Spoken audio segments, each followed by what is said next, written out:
तो हेलो दोस्तों, मैं यूट्यूब ब्लॉग से आप सबका स्वागत है और आशा करता हूँ कि आप सब बहुत ही अच्छे होंगे और गर्मी से बचे होंगे। तो आप सबको बता रहा हूँ कि आज चंडीगढ़ में मनीष कश्यप आया था और मनीष कश्यप जी मतलब काले शीशा लगाया हुआ है। उसके कार में ऐसा कुछ है कि काला शीशा लगा हुआ है और काला शीशा के वजह से मनीष कश्यप को चंडीगढ़ ट्रैफिक पुलिस ने रोक कर चालान काट दिया। और शांतिपूर्वक मनीष कश्यप ने बोला, अगर आप सबको ये ऐसा लगता है कि ये कानूनी उल्लंघन है तो आप सब भले ही हमारा चालान काट दीजिए, लेकिन ये 2012 में ही तय किया गया था कि ऐसे ही कुछ नियम है कि भी काला शीशा वाले का भी चालान नहीं कटना चाहिए। और ये कहीं ना कहीं तो हमारे देश के लिए बड़ी दुर्भाग्य की बात है जो सुप्रीम कोर्ट का आदेश नहीं मानता है और उस रूल्स को फॉलो नहीं करता है। ये कहीं ना कहीं तो गलत है।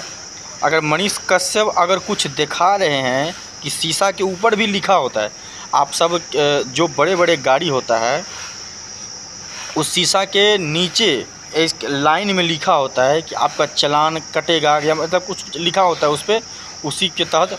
और उसी के तहत चंडीगढ़ में मनीष कश्यप आज आ रहे थे और उसका काला शीशा देखकर ट्रैफिक पुलिस ने उसका चालान काट दिया।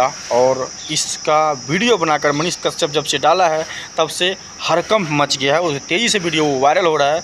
आप सब देख सकते हैं मनीष कश्यप पर इतना बड़ा मतलब जो भी है अच्छा व्यक्ति का और अच्छा सोच रखने वाले आदमी का जब चालान कट सकता है। मतलब मनीष कश्यप जब बीजेपी नेता है, मंत्री है, अच्छे रूल्स को फॉलो करने वाला आदमी है, लोगों का मददगार है और उसका चालान कट जाता है तो आम जनता का क्या होगा। बाकी आप सबका क्या राय है आप सब ज़रूर कमेंट बॉक्स में बताइए। और ये कहीं ना कहीं हमारे देश के लिए बहुत ही गलत है। तो मिलते हैं अगले वीडियो में। जय हिंद।